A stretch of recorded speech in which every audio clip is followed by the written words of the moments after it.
That's the key. That's the key right there. Nobody would have given this guy a chance at the starting line that he'd ever see the finish line, but he didn't quit.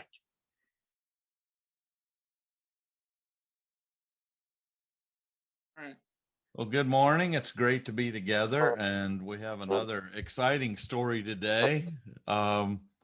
Really about folks that saved a town in a lot of ways. When you go back and look at the history of Leadville, and now we've turned that story of saving a town into saving lives with some of the things that we'll talk about later on, which is really awesome to tie those together. But we've got Ken Chlouber and Merilee Maupin, and they've been in Leadville, Colorado for quite some time, and Leadville was a boom town, and then things went bad, and rather than flee for the flatlands, they dug deep and found innovative, creative ways to create a new purpose for the town. And so I'm excited about that story. So Ken, Merilee, why don't you guys tell us a little bit about all you were doing? I know, Ken, you told me there were a ton of things you were doing over the years, both in Yeah. mining and politics and everything else, and then go into the story of what happened to Leadville. Well, it's the start of all this in Leadville. The foundation of Leadville from the 1860s is mining gold and silver in these hills. So, yeah, I came to Leadville right after I got out of the Army back in the 70s, late 60s, 70s. And I was an underground shift boss at the Climax mine and loved it. God, loved that job. Every day is mining is a flow of rock, and me and my crew were, our job was to keep that rock flowing. And we got it flowing with every time there was a hang up, we'd show up with dynamite and just blow the heck out of things. So loved it. Loved it. It is exciting every day, 600 foot straight down in that mountain, and then about a half to three quarters of a mile back underneath that pile of rock. And then one day it was swing shift, and I'm going to tell you, Randy, it lives with me every day. Went to work on swing shift and got my diggers on, hard hat, steel-toed boots, self-rescuer, all that stuff. Got it all ready to go underground, and then got a call from the boss, foreman up on the surface, and he said, want all the shift bosses to come up. We're going to have a meeting. Well, now that's just, I thought, well, that's a bunch of crap. We're hard rock miners. We make our living walking through solid rock.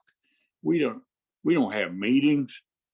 Well, so we jumped in pickups, went up to the offices up a little above where we went into the mine.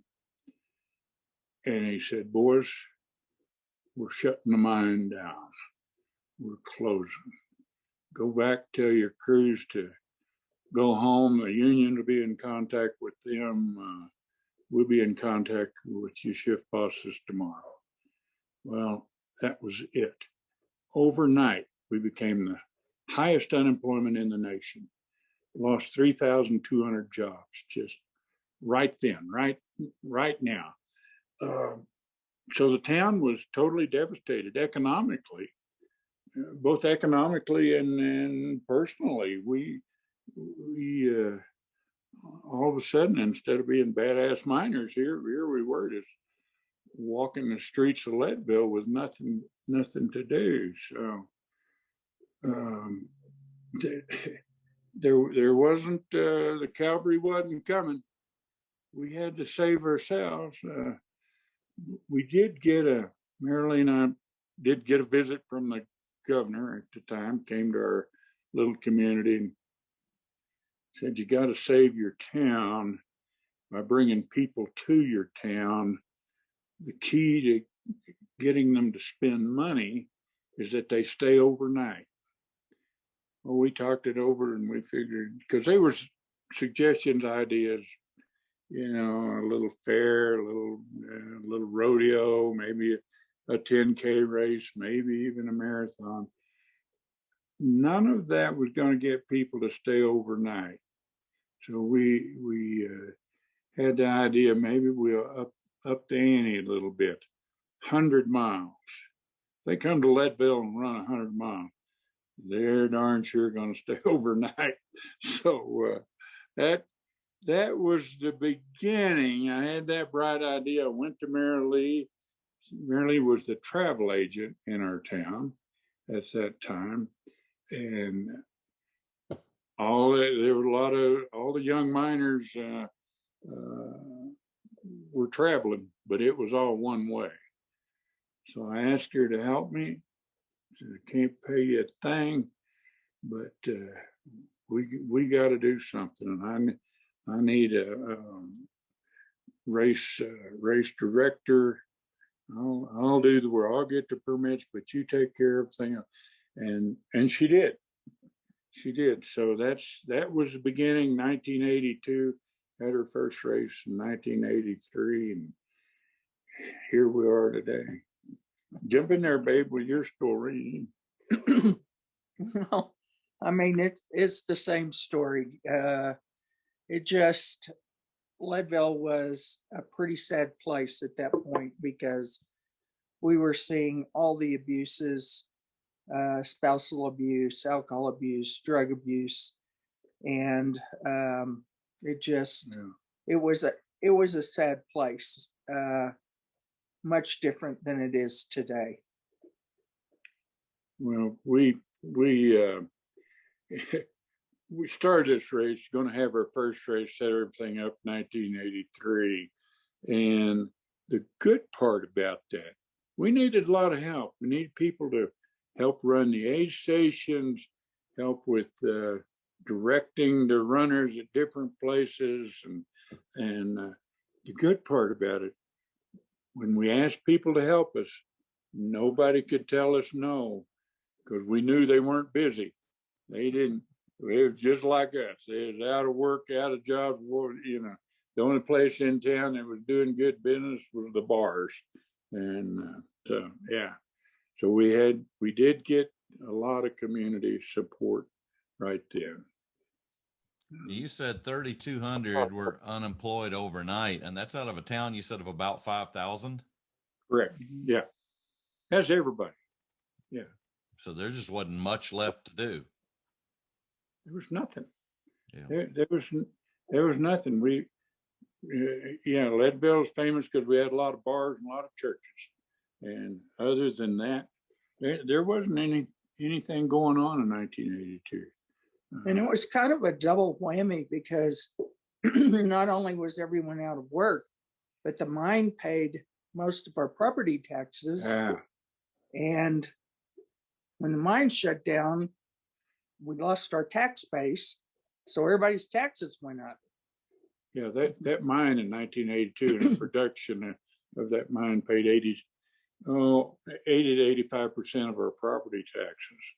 So now we're both out of a job, and then the property taxes went through the roof. We had houses and people just walking away from their house. You could have bought a house in Leadville then for $10,000, nice house, and some of them you could have just got for free, just for taking over the payments. And it was bad. Yeah. So you had this tremendous adversity in front of you. The whole town's unemployed, and there's no options. And so the easiest option would have been to just move away. What made you dig deep and say, we're going to figure out a way to stay? Well, I was pretty well deep into my 40s then. So moving and picking up and going and starting over somewhere else probably wasn't an option. So, and that was kind of the way with everybody in town. The older population, the older miners stayed. They had roots in Leadville, and they stayed. It was the young guys. they really didn't have a choice. Their roots wasn't very deep, and so they went to Nevada, Montana, places where mining was active and going, and they could get a job real quick. And so, yeah. But the rest of us, we didn't really have a choice. We had to do something. Now, that said, so what we did, our motivation back in 1982 was the economic survival revival of this community, that it kept it going. And we wanted people to come and spend money and help us help our community. We did. Now the entire organization back then is sitting right in front of me. Just Merilee and I. So when we're starting this, we didn't know what we were doing. We'd never put on a big race before, but we put three things. We agreed on this that we're gonna do in the beginning. That's number one: the race will start and end in Leadville, and have Leadville in its name. Number two, we would not ask any businesses for financial support, because our goal was to bring our businesses, bring people in town to spend money and support those little businesses, the drugstore, the little cafe.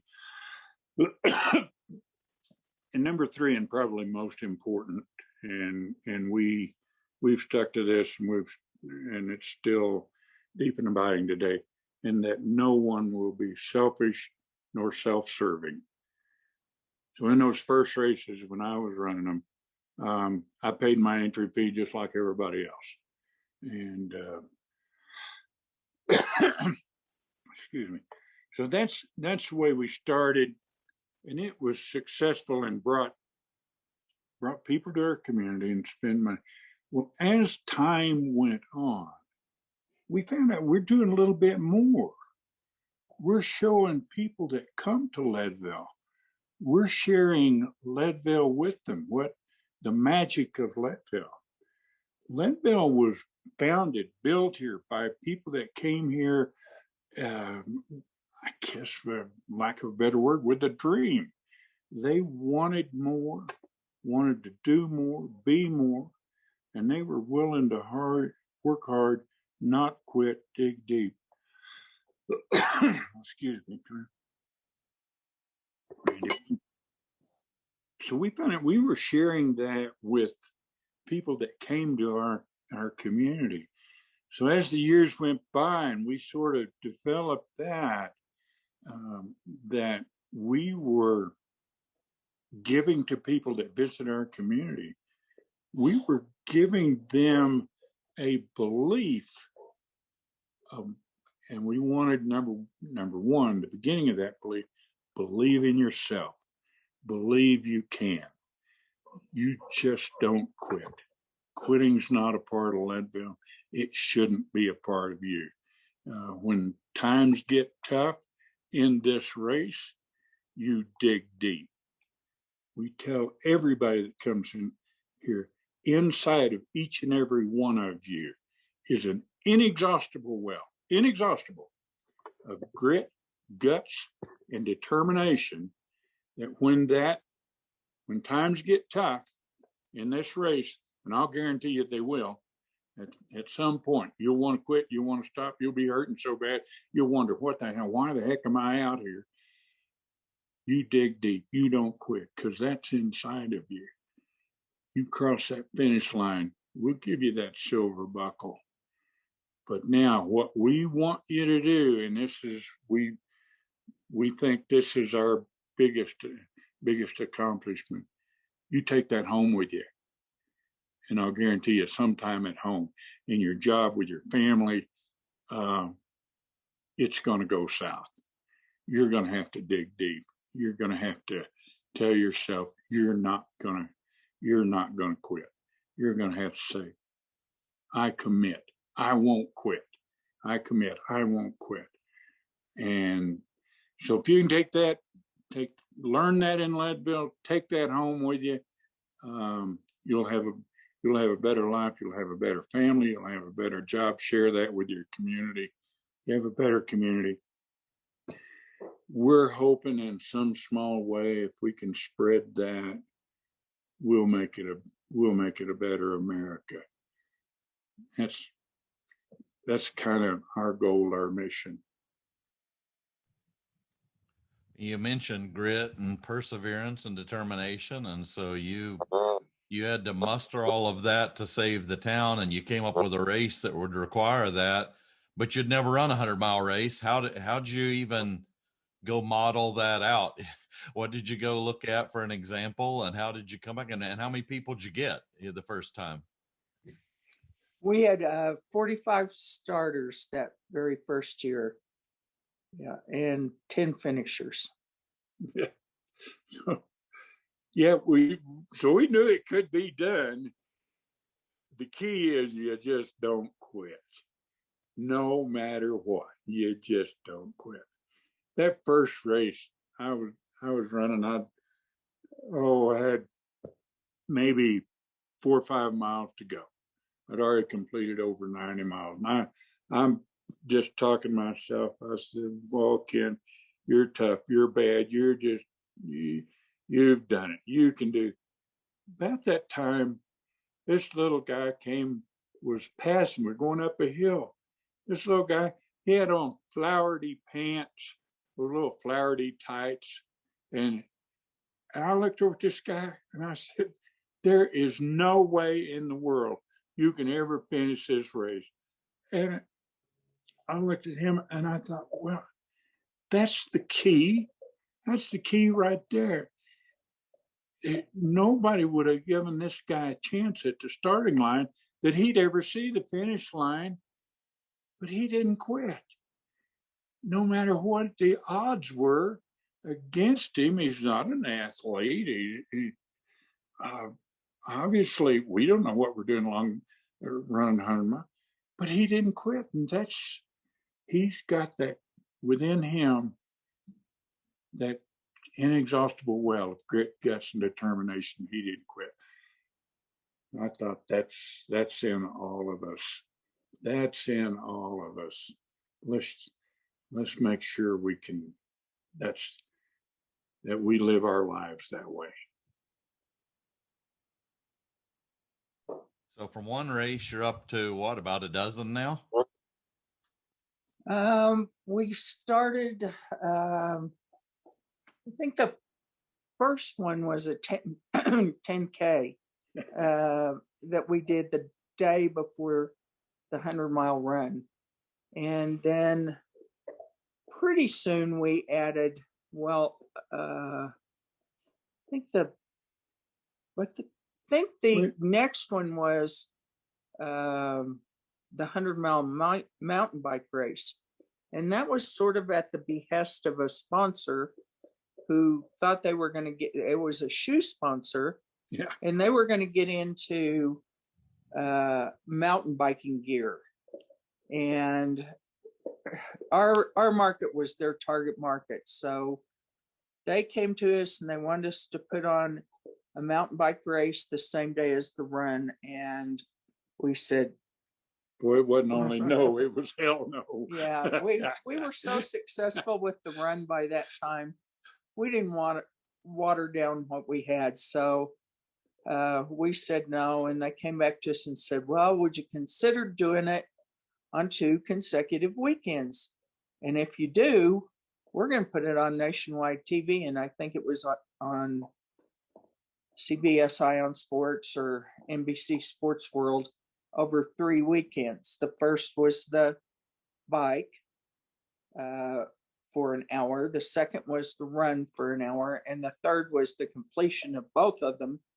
And that was just too big an opportunity for our little community to get that kind of worldwide press. National television, 3 weekends in a row. Yeah. So we did it. And neither one of us were bikers at that point. Put together a course, and Kenneth did have a mountain bike, So went out and would ride a little bit. And anyway, the rest is kind of history on that. We did add the marathon shortly after. And then I think the next race was a 50-mile mountain bike race because we wanted another mountain bike race. We soon added the 50-mile run, and then we added a half marathon called a heavy half marathon. And the last one that got added was a stage race, which is the 100-mile mountain bike race over 3 days. So it's quite a stable of events now. So the goal was to get folks to come to Leadville. How many folks do you get to come now in a year? You know, I don't know that we know the exact number, but it's a lot. And the races, they did a study the last time we had races, which was 2019. And I think it pumps about $20 million annually into our economy. Yeah. 20 million bucks. That's what people spend here.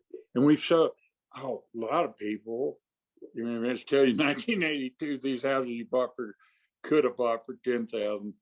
A lot of our runners, a lot of our mountain bike athletes bought homes here. And yeah, so our housing market is through the roof now, but it's these races are just hit the initial target, bringing money to town. Second target, sharing Leadville with the nation. And you told me the town is back growing again. I would say so. Yeah, it's growing, but we've still got it's still at 10. We've got one unnecessary stoplight at 10,200 feet. There's a lot of people that just not real comfortable with that altitude. and the other little piece of that is we'll have snow on the ground that won't go away probably sometime in October, and it stays until late May. Oh, it'd be farther than that, baby. It'd be, yeah, because we're into June now, and those hills are still full of snow. Yeah. So it'll, yeah. And we've had a lot of years that we've had to go up. I mean, the pass we go over, either the bike or the run, in the 100-mile, it's 12,600. We've had to go up and shovel that trail, so we have the race in August. So describe the course for most of the folks on here that haven't been to Leadville. Tell a little bit about what you laid out. You said there's about 3,000 feet of elevation changed. You know, I never looked at that. I don't know. We always said it was even because it's level. It's an out and back. All our courses are out and back. Yeah. So however much you go up, that's however you're much gonna you're come going to go down. So whatever you climb up, you're going to have to climb down. So when you cross that finish line, your altimeter meter is going to say 0. just like running in Kansas. So. So you had a Kansas colonel show up out there and run this thing, and he turned it into a purpose. Talk a little bit about your relationship with Team Leadville. Oh, we love them. We totally, yeah. I always, when they come in, we try to, and I'm 2 new knees into this process, but we try to, we're not really running anymore, but we try to come in with them, and it is so inspiring. Inspiring. We're so proud of Colonel Hoffman. He's purpose of life is a life of purpose, and he's certainly filled that bill, hit that target. His. I told you the other day, I said, Colonel, you're keeping all these veterans above ground. You've spent your military life putting our nation's enemies below ground. So you're our kind of guy. We're going to help you all we can. So he's helping these veterans that we're all here because they were there and willing to dig deep and pay the price. And so yeah. Colonel Hoffman helping those veterans, we're going to help Colonel Hoffman all we can. If any of you have questions for Ken or Merilee, type in the chat here so we can get you on to talk to them. So you think there'll be a little snow on the ground for this next race then, huh? Without question, yeah. Yeah, it's coming up pretty quick. And we've had a really cool, really wet spring. And how many runners do you anticipate for this marathon? I think they're because of COVID, I think the numbers are way down. I think they've limited both the marathon and the half marathon to around 500. Somewhere, yeah, I've heard 500 to 1,000, but yeah, all our races, particularly the 150s and the 100s, get way more, even in good times without COVID, get way more applications for entries than we can handle. I mean that bike race, it'll have several thousand entries in it. Well, the run too, 100 run too. Applications. Now we can't take that many. Of course, this gets too crowded. And we want the quality. We want to keep the quality of the athletic event that real high. So, but it's and there is a lottery for both the 100 bike and the 100 run. But we can get you in it, Randy. We've got pull. You know somebody that knows somebody, huh? Yeah. You want to do that 100 run? Boy, we'll get you to starting line. Mike's got to give me that workout plan that he wrote about in the book. So, or Tony, I mean, got to give me that workout plan. Yeah. I'm going to share screen over here, and Tony, you want to talk a little bit about where you guys are at on your fundraiser? Yeah, I sure will, Randy. Can you hear me? We'll make sure. I can. First, I want to, Ken and Merilee, thanks for putting your trust in me over the years. I kept knocking at your door till you'd answer, and I know you get a lot of folks doing that, but I appreciate your friendship and inspiration. Randy, this is year 7 for Team Leadville, supporting Warriors Ascent. In the previous 6 years, we've raised $216,000. That equates to 108 lives. This year, we're off to a great start. That's my website, great donors, great friendship with folks. But overall, we're at 29,000. I see it just went up to 29,000 this morning. We're about 40% through our campaign, which ends on race day, June 19th. Think we can hit 60,000. That'll be another 30 lives saved. Next big milestone for us will be the 34,000 mark, which will put us at $250,000 raised for Warriors Ascent. And from a grassroots perspective, what we have started through donors and friends and veterans, they've done a tremendous job. My better half, Susan's on the line, so I got to keep it clean today. And she ran it last year, virtual course, but 6 of us did the actual course. Tough event. Got 22 runners this year. Some of them are on today. Mike Kinney's doing the heavy half. We added a heavy half team. So we'll have 22 yellow shirts littering the course in Leadville this year. That's the highest we've ever had. Many of them are repeat performers. You'd have to ask them why they keep coming back, but they're all in. And much like Ken and Merilee's vision, the runners don't just run and post things on social media.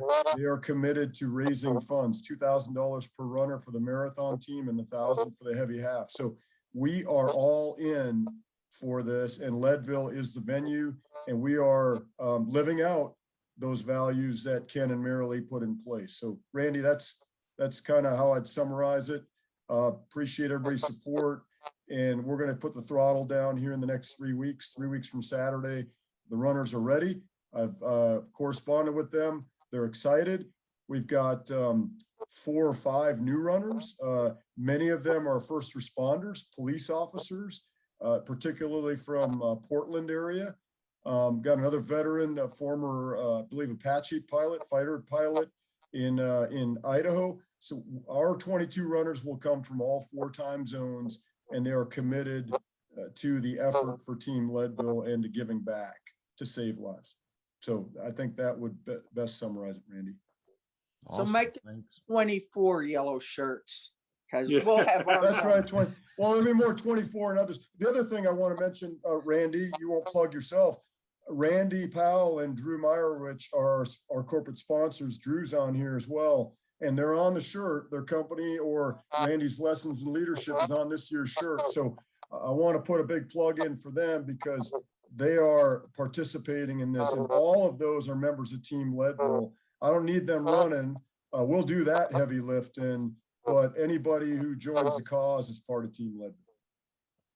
Well, great. We want to give a shout out to Lifetime, Healthy Way of Life Company, because they're certainly supportive of all we do here, and certainly absolutely supportive of the veterans and your purpose there, Colonel. So thank you and thank them. Yeah. Okay, Ken, Quinn Cooper and Michelle Duffy, yourself introducing us. They've been instrumental with Lifetime Fitness and continue today. So I give a big plug out to them. And Quinn's actually got a photo in my book, as you both are in the book as well. So awesome people. So thank you. Yeah. So, Mike Kinney has a question for you, Ken and Merilee. yeah, Mike. So who are the, aside from the king of grit, Tony Hoffman, who's a notable runner in his own right, who's some of the other, I'll call them celebrity runners. I know of a few, but I don't know all of them.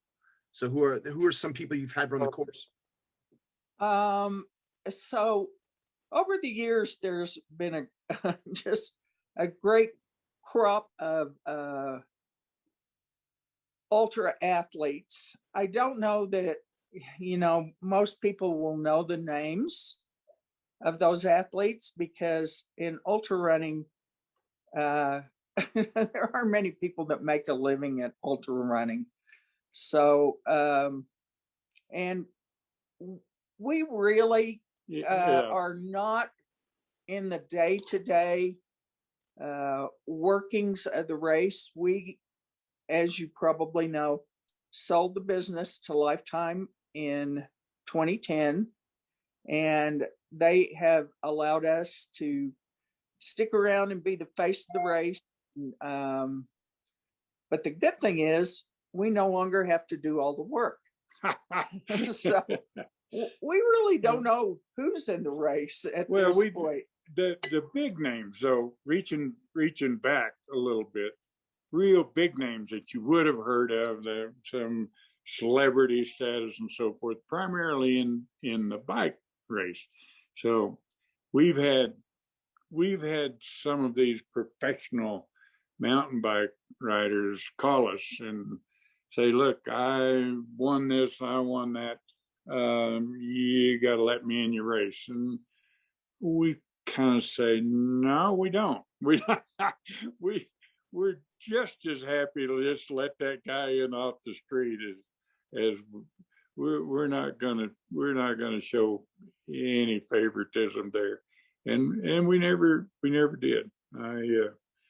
Way back in the day, I did make an exception to that with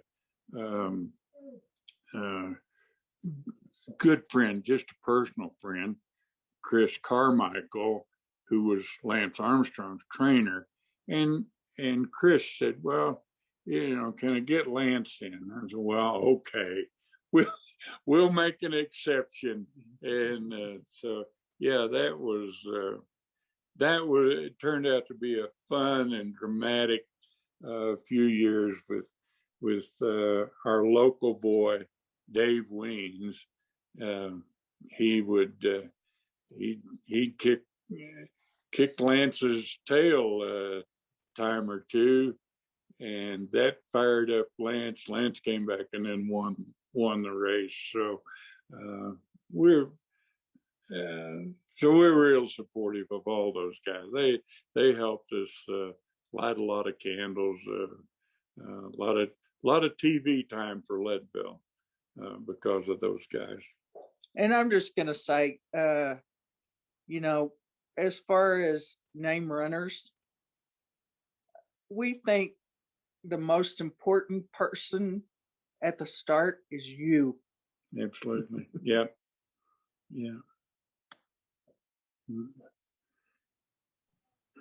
Well, I love what you're doing to encourage folks to believe in themselves and take that back home. That is an awesome message that you're sharing with the world. Well, Thanks, we like those Colorado buffaloes you got hanging on your wall there. Yep, they're pretty. Yeah. Yeah. So we're Merilee and I are. What's our job title now? I think we're consultants. Consultants. So, yeah, no, it's a great position to be in. We're going around giving advice, particularly nobody listens to, I guess, as far as putting on the race. They're doing a great job. But our goal is just that, to tell people that you're better than you think you are. You can do more than you think you can. We've had some runners, some mountain bikers actually tattoo that on their arms. Better than you think you are, and do more than you think you can.